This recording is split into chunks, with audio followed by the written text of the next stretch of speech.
Tonight on CBC Vancouver News.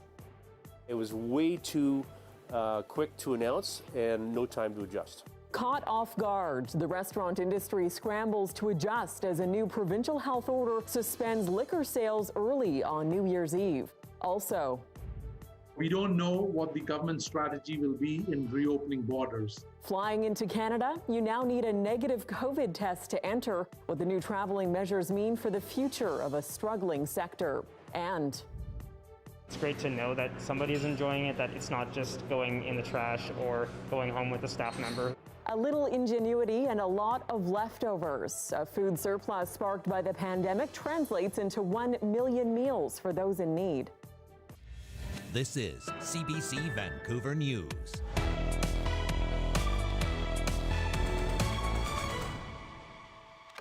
Good evening and thanks for joining us tonight. Well, just a day before British Columbians are set to ring in the new year, the province has dropped new restrictions for alcohol sales on New Year's Eve.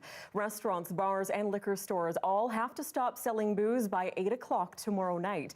It's an attempt to prevent a spike in COVID-19 cases from alcohol-fueled interactions. Our Isabel Regem joins us live now with details. So Isabel, this was a sudden and somewhat unexpected announcement today. That's right, Tanya. As of this morning, there was no COVID briefing scheduled today with BC's Health Officer Dr. Bonnie Henry or Health Minister Adrian Dix, but that changed this afternoon.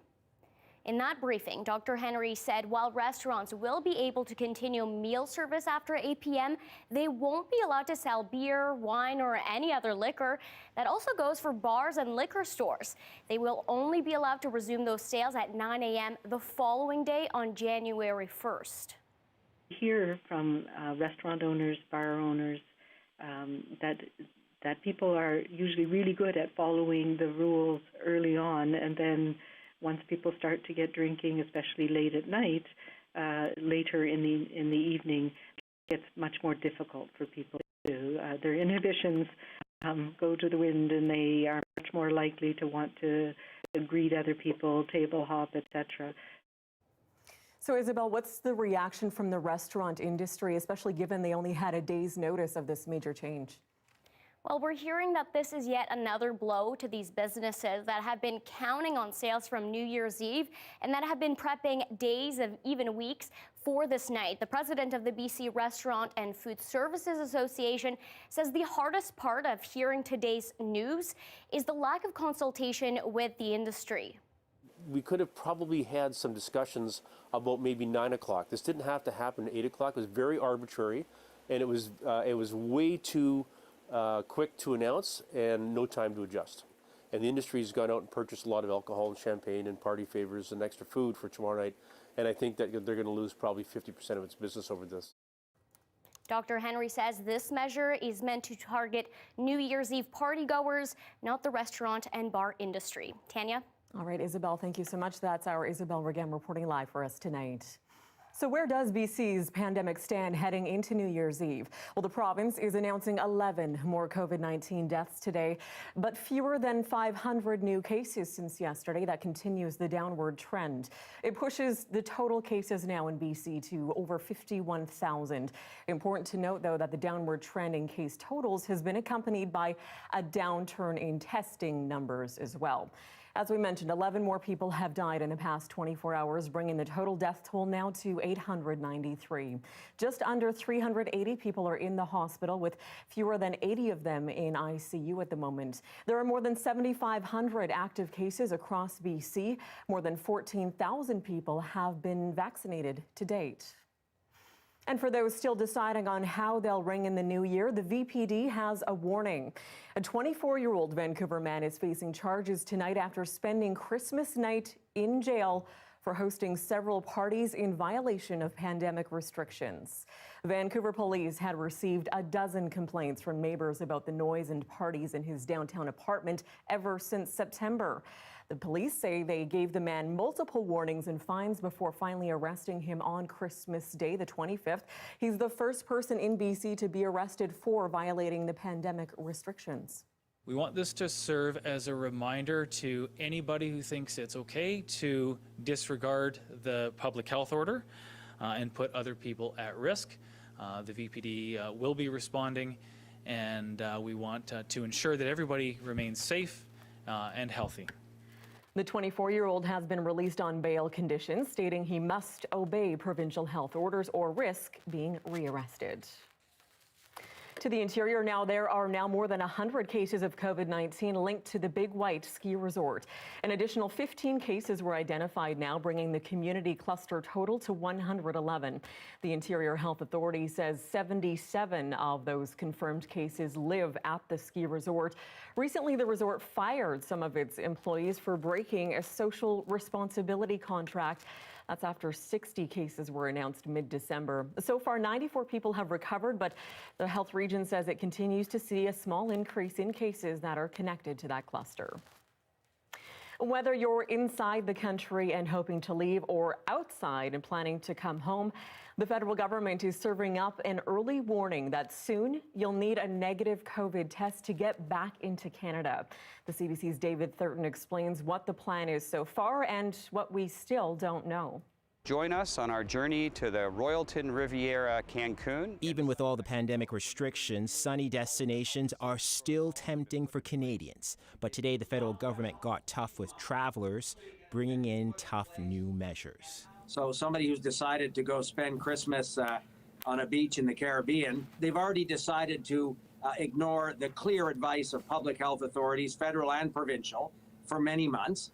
And now they will be required to procure the negative COVID test themselves. Details today were scarce, but the government outlined one requirement, a negative PCR test, the so-called gold standard within 3 days of flying home. The rule could be enforced as early as next week. I get a test every time I go away anywhere, so I make sure I'm safe. I'm just one of those OCD people. Well, I'm from Barbados, and you know it's common knowledge to get the test before, like 72 hours before arriving. The government says while the risk of imported COVID infections remains low, the measure is still needed. We've determined that approximately 2% of all known COVID cases in Canada have originated from travel outside the country. 2% is very low, but it's still unacceptable. Canada's two biggest provinces, Ontario and Quebec, which today both broke daily case count records, have been pushing the government to act. And while the provinces are happy, the airlines are not. An industry source speaking to CBC News on the condition of confidentiality says they were blindsided and weren't given notice about today's announcement ahead of time, adding the government hasn't really studied how easy it will be for Canadians to get a test abroad and what the rules will be around denying boarding. David Thurton, CBC News, Ottawa.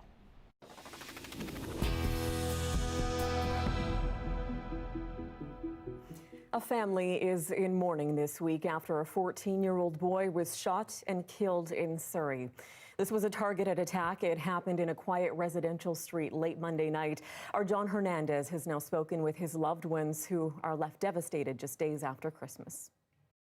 Tekel Wilson was making milkshakes with his 12-year-old sister on Monday evening. That's the last time any of his family members saw him alive. I couldn't believe I didn't comprehend it. I couldn't believe what I was hearing. This is the voice of his grandmother, who last talked to him on Christmas Day.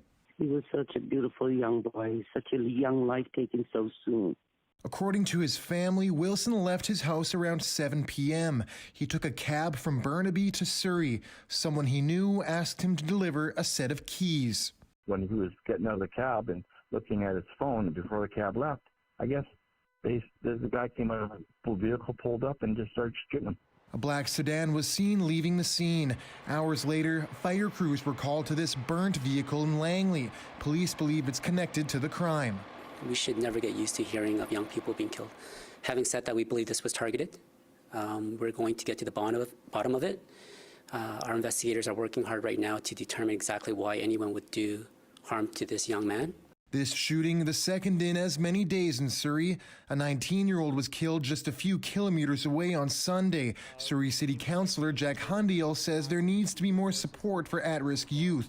Everyone has a relationship with probably a young child somewhere along the way, and you do find that at that age of 14, it's a very impressionable, difficult time for a lot of kids.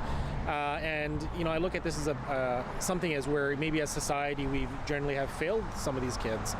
In the case of Tikal Wilson, he was known to police, but family members say he struggled with mental health, and at the end of the day, he was just a kid.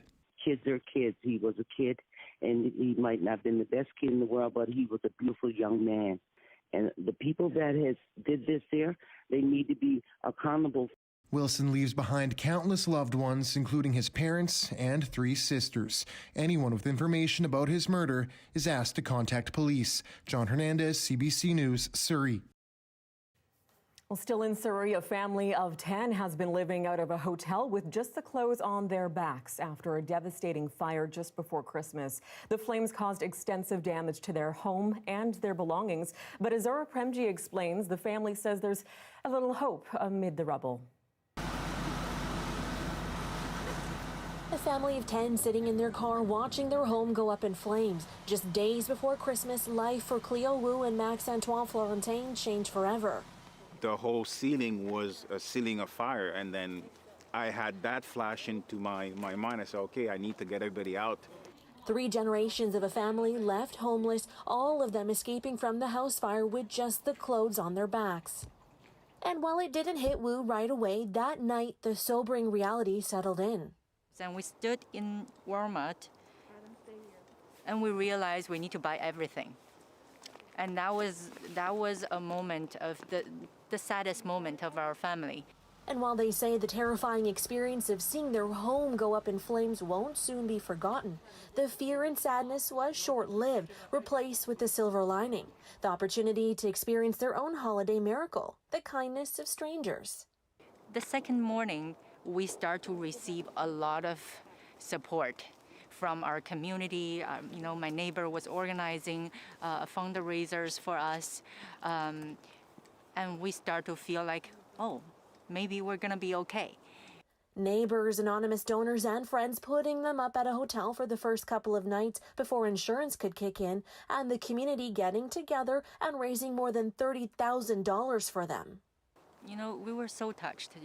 Many times we had tears in our eyes when we see how well supported we are. And living in a hotel, the last thing they expected was a visit from Santa for their youngest. He was saying how would Santa know where he is, because he had moved, the house has burned down, there was no Christmas tree. But thanks to selfless strangers, even that became a reality for little Adam. His face was worth $1 million. And while the Surrey family's holiday started with disaster, I guess we had to burn down 2020 to be able to start 21 correctly. They say it's been replaced with renewed hope. 2020 has been a difficult year for everyone, but our story, we truly wanted to be a story to give people hope and see that love is all around us. Hope they're clinging on to tightly as they search for a new home before work and school starts back up next week. Zara Premji, CBC News, Surrey. Well, further into the valley now, and a 3rd person has died in that violent crash on Highway 1 near Chilliwack. The update comes as BC's police watchdog investigates whether any officers' actions may have played a role in what happened. RCMP initially responded to a call about a vehicle traveling the wrong way down the freeway around 4 a.m. Police say the suspect vehicle avoided a spike strip that was deployed by an officer before continuing in the wrong direction, then hitting an eastbound vehicle head-on and sparking a fire. Both people in the suspect vehicle died at the scene. One person in the other vehicle, though, was taken to the hospital but wound up dying last night. The Independent Investigations Office says its probe could take weeks or even months to complete.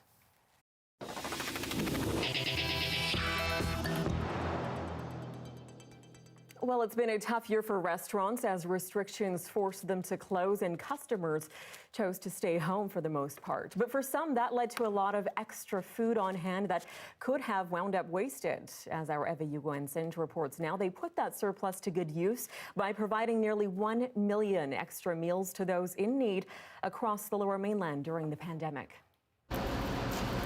There's nothing like the crispy crust of a fresh loaf of bread. Matchstick coffee shops bake hundreds of loaves and pastries every morning. Some days there are still dozens left over by the end of day. With the pandemic, it's sometimes a bit harder to guess how much food you're going to need for the day. You don't know with new restrictions or with day-to-day, like even just based on the weather, like who's going to come in and how many customers you're going to get. The coffee shop started donating that excess over a month ago. Matchstick has partnered with one of 5 organizations redistributing the food at 138 hubs in the Lower Mainland. The food hubs were already providing over 1 million meals annually. But with the food recovered during the pandemic, that number has risen to over 2 million in 2020. Bekhal Ali and her family immigrated to BC 4 years ago from Iraq and started receiving a weekly hamper full of produce, dairy, bread, and meat over a year ago. Usually every week we get a basket or a hamper from this program, and sometimes there's no necessary to go to grocery shopping. This is really amazing. At first, there were some worries about the food's condition. But later when we go with them, we realize that the food really in a good condition, like vegetable stuff and fruit, dairy, bread, and meat, and like sometimes we try some stuff that we can't buy it from the store. Most of the food collected may be past its best before date or blemished, but is still fresh and safe to consume. And businesses are relieved to know it's not going to waste. It's great to know that somebody is enjoying it, that it's not just going in the trash or going home with a staff member who's had like a dozen more the other day. Reducing food waste and helping those in need. For Ali, it's a win-win for everyone. Eva Yugwensenj, CBC News, Vancouver. Well, there's an avalanche risk in parts of the province right now due to a weak snowpack. While Avalanche Canada has in fact lifted a recent warning about the extreme potential for slides in eastern BC mountains, anyone heading into the backcountry anywhere is urged to be extra careful right now due to those weak snowpack layers. The forecaster says multiple weak layers at several depths have raised the slide risk to considerable in the alpine and the tree line of the Purcell Range outside of Golden in particular. And while the Sea to Sky region is under a winter storm warning right now, over on the island, heavy snowfall has come down on Mount Washington, and it caught some locals by surprise. I had tickets to go snow tubing today, but we couldn't make it up the mountain. Snow plows were out and about clearing the road up the mountain today as chains were mandatory for those hoping to visit the local ski hill. Many rushed to make a quick purchase while trying to figure out how to put chains on their tires, while other cars slipped and slid around and even stalled on the road, making that much harder for road crews to do their work. The problem is when people aren't prepared and maybe not following the recommendations that they do spin out, and unfortunately now we can't get our plows through, which worsens the situation exponentially. And despite the issues, some parents decided to make the most of it with a little roadside fun. But getting up the mountain wasn't the only problem today on the island. There were various ferry cancellations and delays due to the strong winds as well.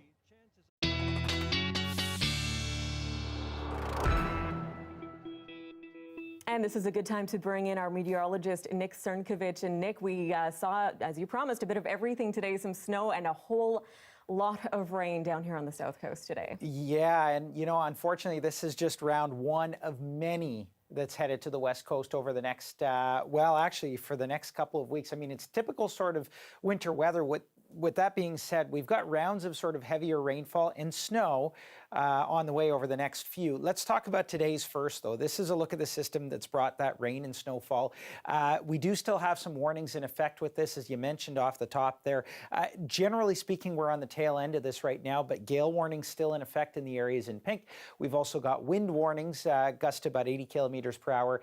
And as mentioned on the Sea to Sky there from about Squamish to Whistler, we've got winter storm warning in effect as well, and that with the driving conditions. Now, by and large, this system is going to be done as we head through tonight. By tomorrow morning, a few spotty showers across the region, but even those taper pretty quickly.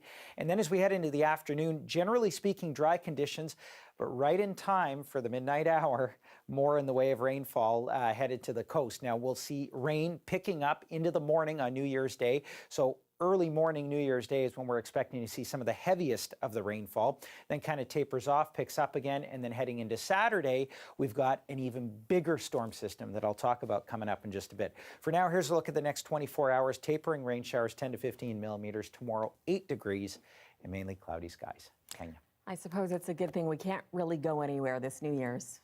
Good time guess to so. stay inside. Thanks so much, Nick. We'll talk to you soon. Well, they've made their list and checked it twice, and ECOM has now compiled its top non-urgent 911 calls of the year. Given the pandemic, it may not come as much of a surprise that many of them are COVID-related. Let's start in at number 5. It was about a complaint that a mattress purchased secondhand appeared to be dirtier than advertised. Up next was a request for help in applying for the Canada Emergency Response Benefit. Kicking off the top 3, a caller wanted to know if having a trampoline is illegal during the pandemic.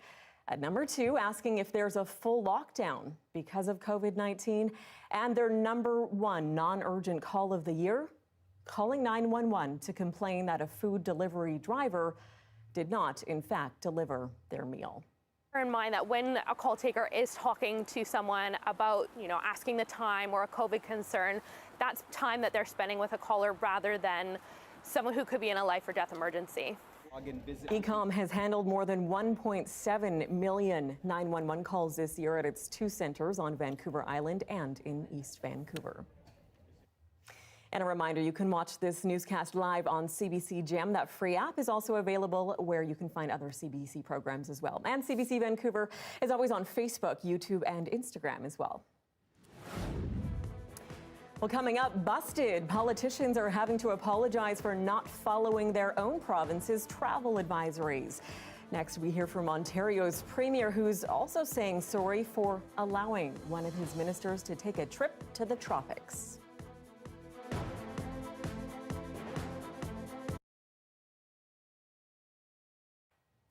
And thanks for staying with us during our commercial-free live stream. Well, just over a year ago, a small Newfoundland town with an eye-catching and ear-catching name was planning for a big tourism boom. U.S. comedian Jimmy Kimmel put an international spotlight on the community of Dildo after joking about it on his show. But tourism dreams were dashed once the pandemic hit. Our Chris O'Neill-Yates checks in on the hopes there for 2021. So we left our jobs, well-paying jobs, and we said, let's start fresh. For Sulagna Sanyal and her husband, Rajesh Menon, starting fresh meant moving from Fort McMurray, Alberta to Dildo, Newfoundland. Last summer, they opened the first Indian restaurant there after Jimmy Kimmel put the town on the tourist map. Moments from now, I will find out if I will be named the first ever mayor of a small town in Newfoundland, a town known as Dildo. That is the real name. For 3 weeks in 2019, the talk show host had fun with the town and its amusing name. Kimmel's sidekick Guillermo even visited. It was the kind of advertising money just can't buy. This year, Dildo's biggest problem was supposed to be how to handle all the visitors. Before the pandemic, everybody was expecting that there will be a lot of people. It's been a very different year. Angie Reed thought she'd have droves of American tourists descending on her microbrewery. We were all ramping up and getting excited about the coming season. So yeah, I mean, it was a letdown for sure. But when the virus restrictions were lifted on the island, businesses did reopen, and Newfoundlanders started taking in-province vacations. Oh, it's been a roller coaster ride for sure. I mean, we started in August. The staycation was just rolling in because of the COVID. The traveling was almost dead, but with staycation NL, it did get revived. Now they're waiting for the tourists from farther away. Hopefully we get back to some type of normal with vaccines and travel will pick up again. Residents are even hoping Kimmel himself will show up here one day. If that happens, Menon just may have a bone to pick with him. That we should ask Jimmy Kimmel to pay 20%. Because of him, I think we ended up paying 20% more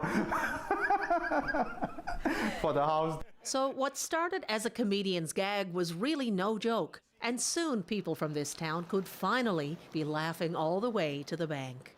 Chris O'Neill-Yates, CBC News, Dildo, Newfoundland. And we'll leave that one there. We'll be back in just a few minutes with more COVID-19 news. Stay with us. Thank you.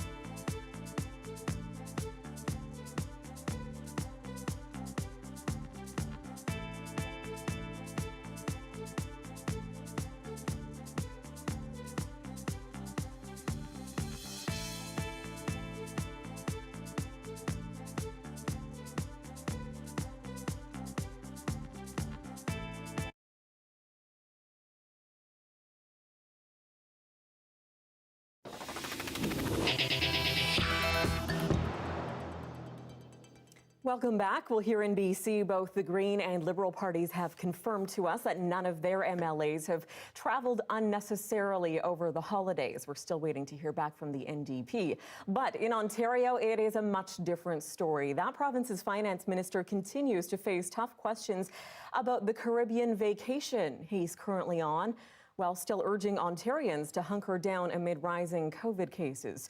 But he's not the only one being grilled. As Greg Ross reports, Doug Ford, the Premier himself, acknowledged today that he did in fact know about his minister's travel plans. I'm very upset. I'm very frustrated with the situation.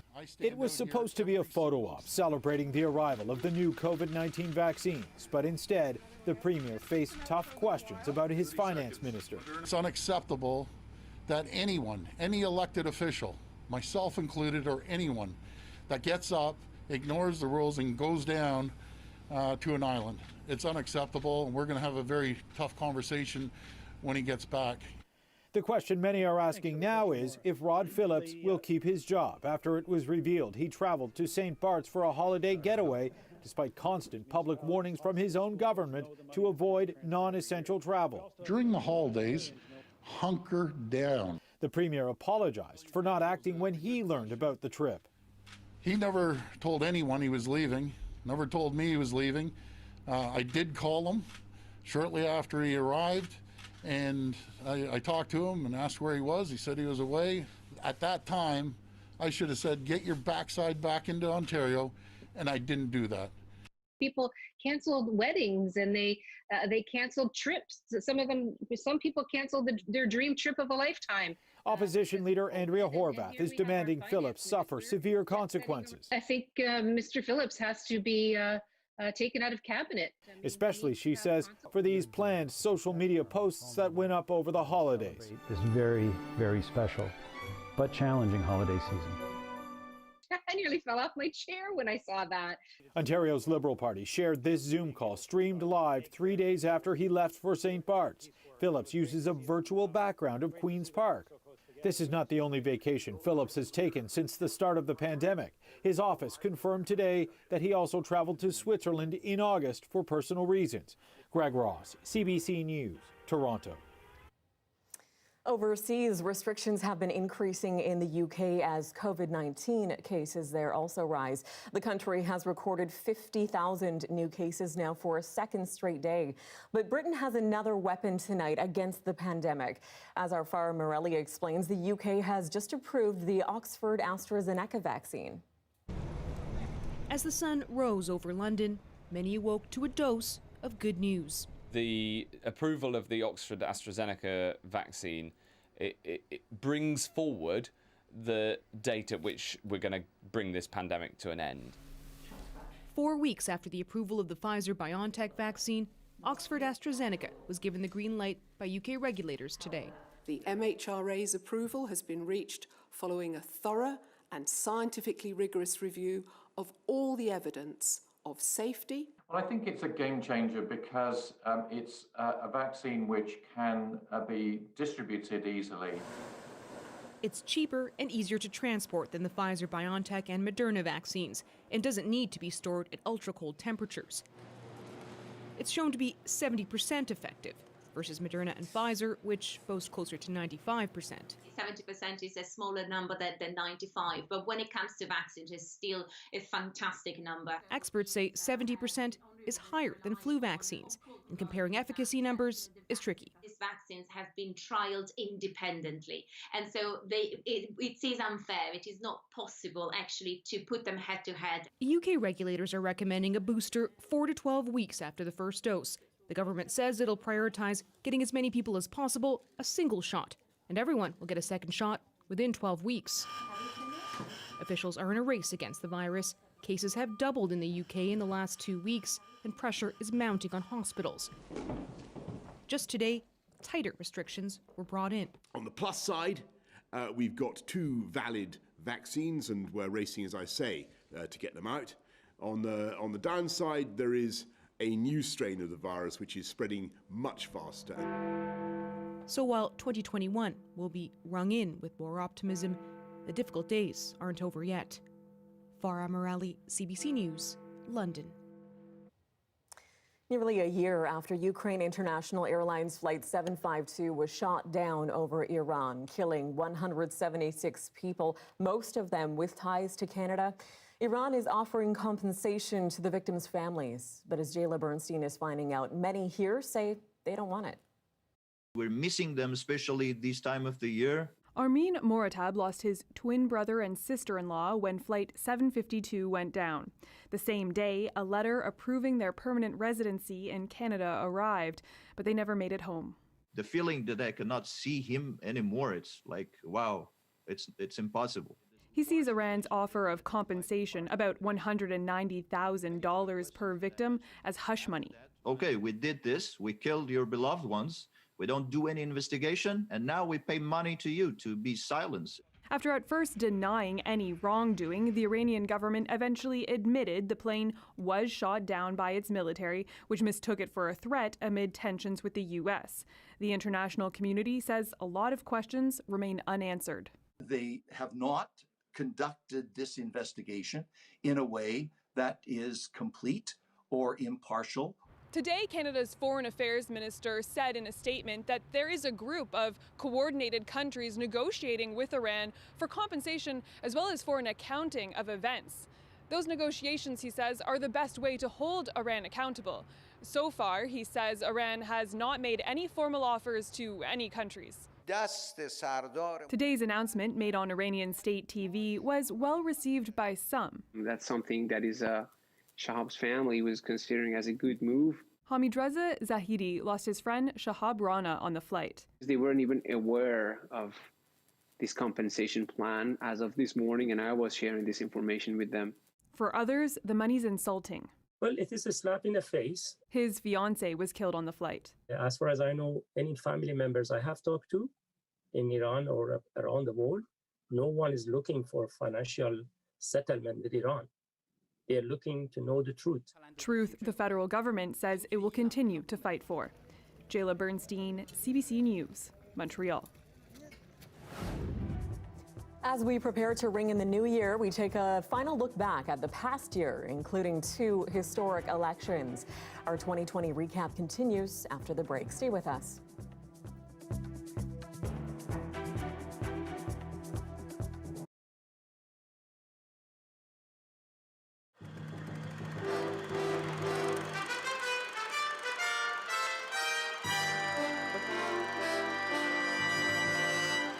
Christmas crush is on at airports across the country, and at Vancouver International, that means a lot of extra money is coming in. The airport charges a departure fee to each passenger. Ian Hannah-Mansing reports on the fee and the fuss about it. It's a familiar scene for people flying at this time of year. Long lines, clogged airports. But in Vancouver, the holiday rush includes an extra hurdle, the airport improvement fee. There's a $5 fee.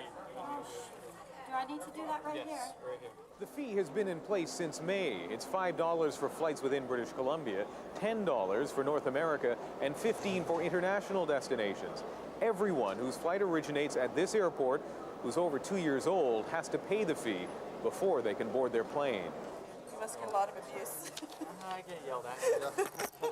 It appears many flyers have accepted paying the extra charge, but it isn't difficult to find those who have not. I haven't heard about it until I got to that gate. It's a wonderful Christmas present. I think it's outrageous and totally uncalled for. I think it's ridiculous. We're paying tax on tax. We're taxpayers. We're paying for this airport. The money being raised by the airport improvement fee, tens of thousands of dollars a day, is funding this, building a new runway and expanding the terminal. Vancouver Airport is one of the few in Canada run by a private company, which pays lease money to the government and whose profits are plowed back into the airport. The fee, says the company, is the only way it could afford the construction it needs. This airport was built for 3.5 million passengers in 1967.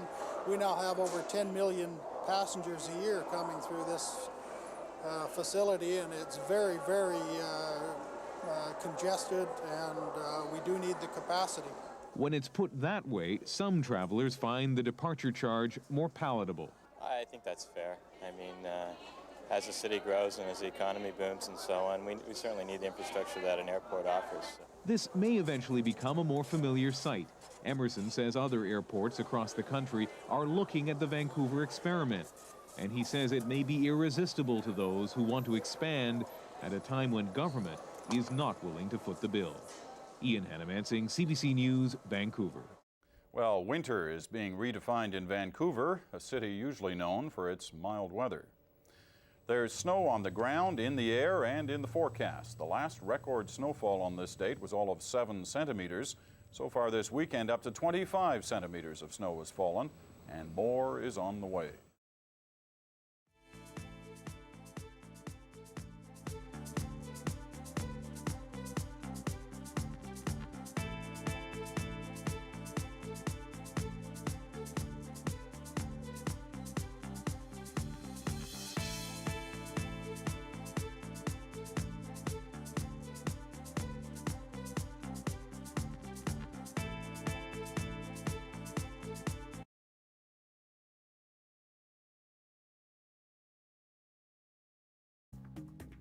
Here are some of the stories we're following tonight on CBC Vancouver News.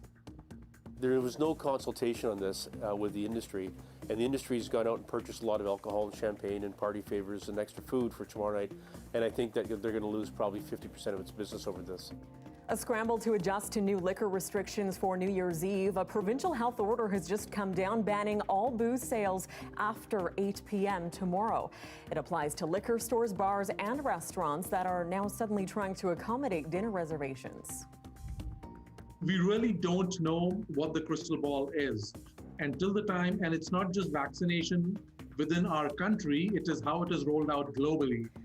A look ahead to the future of the air travel industry on the day new screening requirements are announced by Ottawa. Anyone flying into Canada must now provide proof of a negative COVID test before entering the country. That's in addition to the mandatory 14-day quarantine upon arrival. We realized that the food really in a good condition, like vegetable stuff and fruit, dairy, bread, and meat. And redirecting leftovers from the waste bin to those who are hungry instead. A new program takes excess food from restaurants during the pandemic and turns them into meals for those in need. So far, it's meant nearly 1 million extra meals that have gone out around the Lower Mainland. With less than 36 hours to go until we ring in 2021, we take one final look back at the past year. Our final retrospective focuses on the past few months and starts with a shocking turn of events that led to untimely deaths.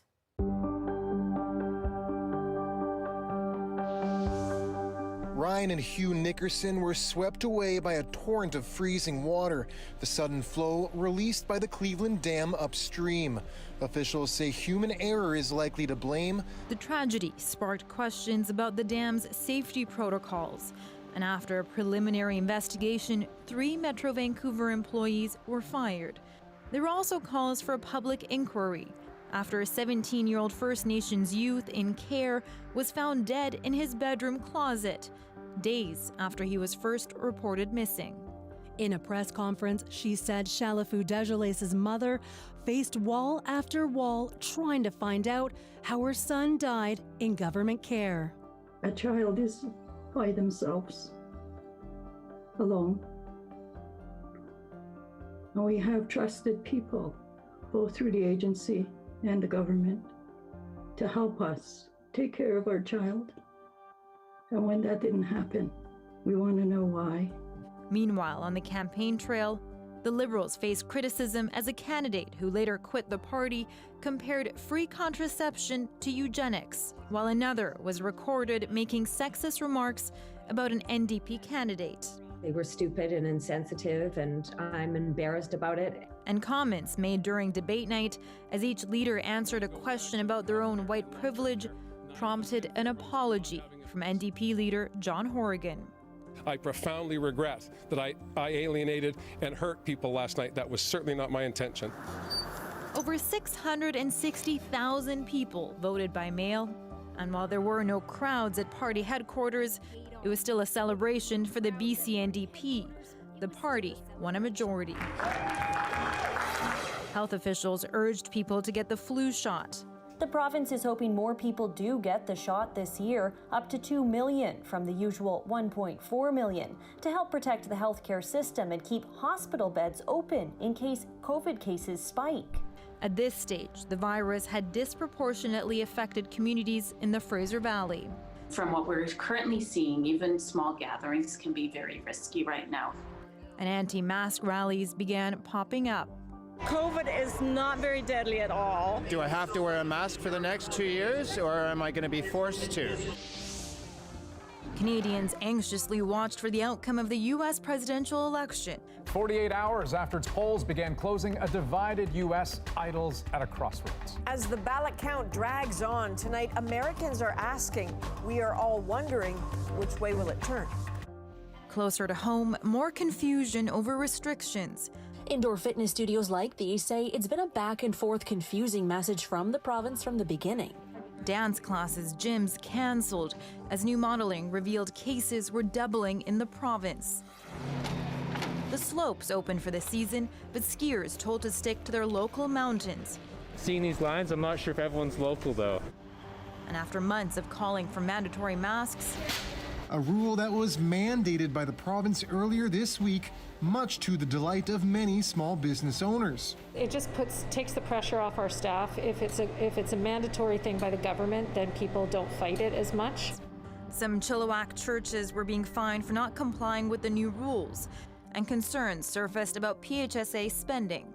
The whistleblowers accuse the PHSA, the province's central health authority, of losing $7 million on the purchase of faulty face masks from China, wasting $400,000 on unneeded renovations to its executive offices, and squandering up to $40,000 on daily high-end catered meals for executives and their staff that included lemon ricotta berry crepes and steak niçoise salads.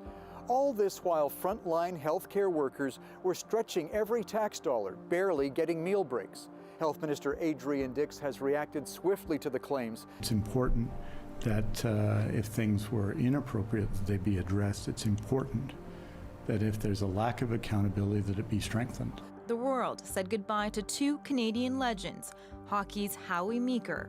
And they want to get fancy, they refuse to shoot it at the net. And Jeopardy host Alex Trebek. What's with all the Canadians on Jeopardy? 2 of them in one day? One of the great memories of my life will be the time I spent on Jeopardy and getting to meet Alex Trebek and getting to meet one of my heroes. And he'll be missed. He'll be missed by the whole country. He'll be missed by all the Jeopardy fans. BC recorded some of the deadliest days of the pandemic. This tragedy is all of our tragedy, and we all mourn their loss. And there were increasing concerns about COVID cases within schools. It's very stressful hearing about an exposure. The first thing you ask yourself is, was my child near the person who is infected? And how long it takes for schools to inform parents about possible exposures. Anxieties that have prompted Fraser Health to change course. The health authority says it will now send out early warnings to reduce anxiety. The notices will specify which classrooms have been exposed to the virus and be circulated to parents, students, and staff before contact tracing is even complete. But there's hope on the horizon as the first batch of shots arrived in the province. 4,000 doses of the Pfizer vaccine. We'll take a deep breath in. 64-year-old Nisha Yunus became the first person in British Columbia to get the COVID-19 vaccine. The residential care aide has worked at the same facility, same unit, and same floor for 41 years. And Linda Latour, a healthcare assistant, was the first person to get the vaccine in the Fraser Health region. Really excited. I just want this all over. Yeah. I want to be able to see my kids again. But the vaccine isn't widely available yet. BC is hoping by September 2021, anyone who wants one will be able to get one. We will have a system for making sure that people have equal or equitable access to vaccine. Never before has there been so much hope that this is perhaps the beginning of the end of the pandemic. Well, still ahead, a new forest has been planted in Quebec. Researchers are using it as a study to try to find the best way to grow trees around power lines. And at 16 minutes before 7 o'clock, a live look at BC Place. We had a wet week, but will it be a soggy New Year's too? We'll find out and time out your 5-day forecast after the break. Stay with us.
The Market Report is brought to you by Fortis BC. We've got even bigger rebates. Rebate? Whoa! On select high-efficiency equipment for business, but only for a limited time.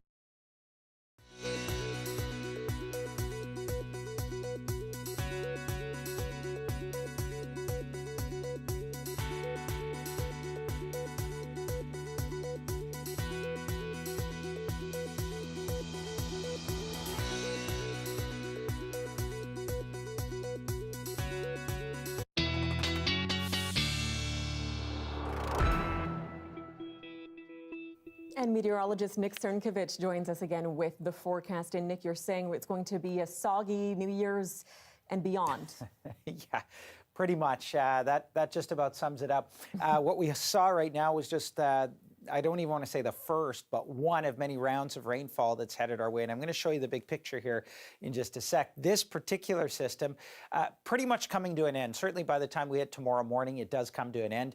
And once we get to the morning hours, we're looking at generally a few spotty showers. But other than that, it's going to dry up pretty quickly through the afternoon. For the most part, it's dry, save for maybe an isolated spotty shower. But as we head toward the midnight hour, the next round of rain moves in. Of course, snow in some of the higher elevations. Rain showers move through by Friday morning, New Year's Day. We're looking at heavier amounts of rainfall through the morning hours, and then it sort of tapers to showers. By Friday evening, we get a little bit of a break. Now, still showers, just not that steady rainfall. And then into Saturday, another round of rainfall coming. Now, what's happening here is we've got generally what's called a zonal flow, or like a west to east flow. And so it's just driving one after another system toward the west coast. And that's basically looking forward to like the first week of January. That's basically what we're seeing, is just one after another every 1 or 2 days or so. And so you can expect that to continue.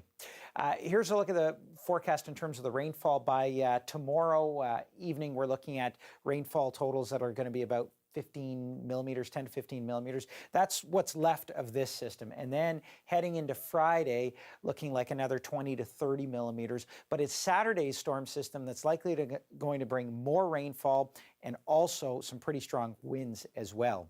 Right now, temperatures are sitting at anywhere from about 4 to 6 degrees, 6 degrees at Vancouver Airport right now. That's about the seasonal mark. Tomorrow, temperatures pretty much seasonal, more or less a nice day. Windy conditions, though, still in some areas, especially toward the evening hours. There's a look at the lower mainland and then out toward Vancouver Island, temperatures at or above the seasonal mark. And then hitting the 5-day forecast, again, a little bit of a break. Rain showers on New Year's Day, heavier rainfall on Saturday, and I think we're going to see warnings with this one, both for wind, possibly for snow, and also for rainfall as well. We'll have to watch that as we get a bit closer, but wet days ahead right into the new year. Well, at least it won't be uneventful bringing in the new year. Yeah. And Nick, thank you so much for spending a big chunk of your holidays with us, standing in for Johanna Wagstaff. We appreciate it. Well, thank you. It's been a pleasure. All right. Thanks so much, Nick. Bye. A new forest has been planted in Quebec, and along with the added environmental benefit, researchers are hoping those seedlings will bear valuable research data as well. As Chloe Rinaldi explains, their goal is to find the best way to grow trees around power lines. About 180 trees have been planted on this small piece of land. It should be able to kind of grow the way we want, away from the electrical line in a natural way. It's part of a pilot project led by Christian Messier, a professor in biological sciences at UQAM. A certain way, maybe not a natural way, but a different way, and it's very similar to what some people do to their teeth. The braces, it will take many years, but eventually the teeth will grow in a different way. So that's exactly what we want to do here, put some kind of braces. Messier's team will analyze 6 species of trees native to Quebec and will experiment with different methods, cutting branches annually, using a metal tool to help guide the branches, and using sunlight. You see this leader, we'll put a little hat on top, and when the bud will get shaded, it will be a signal, don't grow laterally, stop growing, and put your energy in lateral branches. Messier says the project should help increase tree diversity under the power lines, as well as increase the tree durability and tree canopy in the city. That will reduce the cost in pruning, make it look better and be more stable to wind and ice storm and all of these disturbances that often will make branches and trees break. In the past year, Hydro-Quebec has spent around $90 million in repairing electrical lines damaged by nature. It's roughly 40% of the outages that are caused by branches or trees. If you look at heavily forested area, it can be up to 70% of the outages. They fix carbon, they reduce the heat effect that we have in the summer. Missy hopes the research will lead to more trees being planted in areas that otherwise would have been avoided. Altogether, around 540 trees will be planted on this lot. The study is expected to last 15 years. Chloe Rinaldi, CBC News, Saint-Bruno de Montarville. Well, still ahead, pandemic isolation has sent demand for pets soaring, and the way they're being adopted has now changed. Coming up, how one humane society has moved to COVID-friendly online matches instead.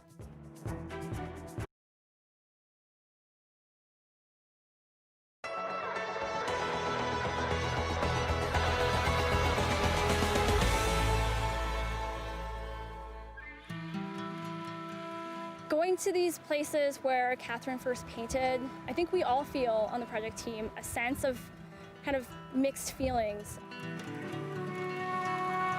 Artists in many ways paved the way for people's understanding of change. Times change, the scenery changes too with it. By looking at these places, looking at these paintings, we can really see these drastic changes and maybe inspire people to do something about it.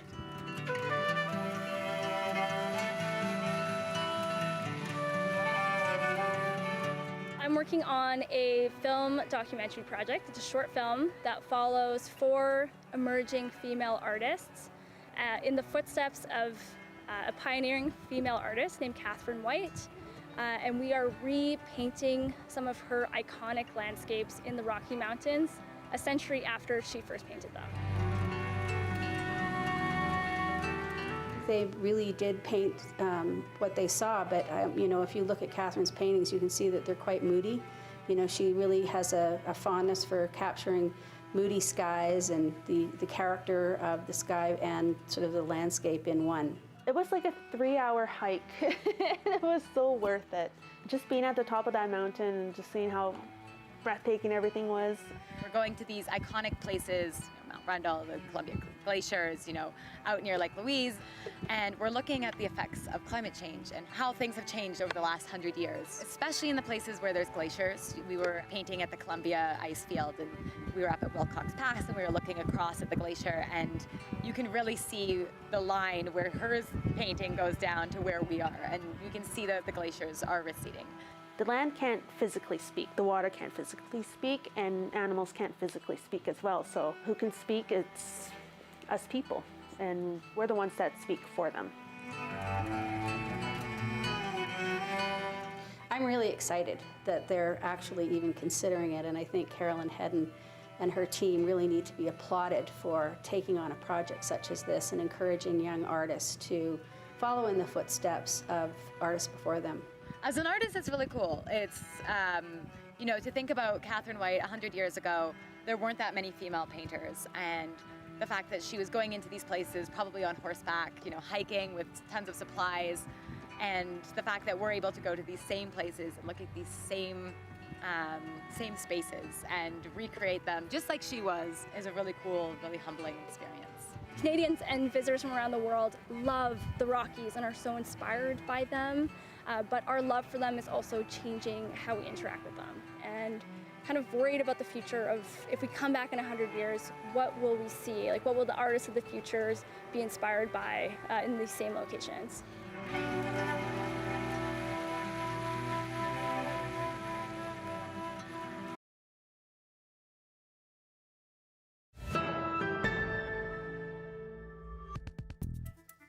Welcome back. Pandemic isolation has sent demand for pets soaring, and the way they're being adopted has changed. As Dale Molnar tells us, a humane society in Ontario has moved online now to match owners with prospective pet companions.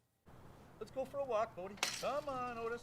Bob Flannery has a new best friend, a pug named Otis. Otis. Flannery adopted Otis from the Windsor-Essex County Humane Society. He couldn't be happier. This dog, the greatest dog I ever had. He just listens.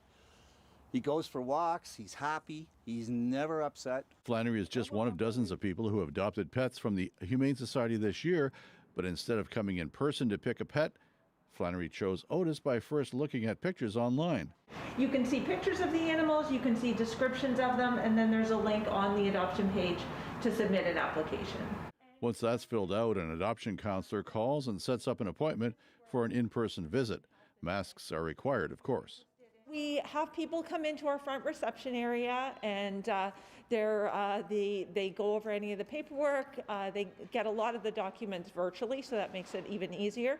And then they pay the adoption fee, and then they take the animal home. The new parents can bring the pet back if it's not working out, but Melanie Coulter says they've had very few returns. Since we've been opened, our adoption numbers for cats have been remarkably consistent with last year, and we're seeing great results. People are really happy with their adopted animals, and we're getting lots of happy endings.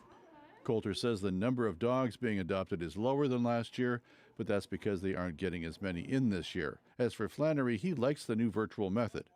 The good thing about the internet is you can see what individual dogs are out there. Once you get there, then you can, they give you a 10-minute alone time with the dog to see whether there's going to be a match. Good boy, Otis.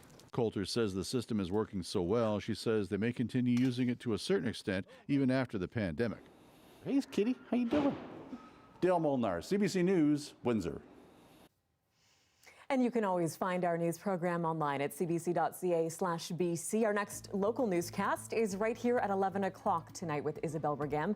That's right after the National. Have a great night. Thanks for joining us.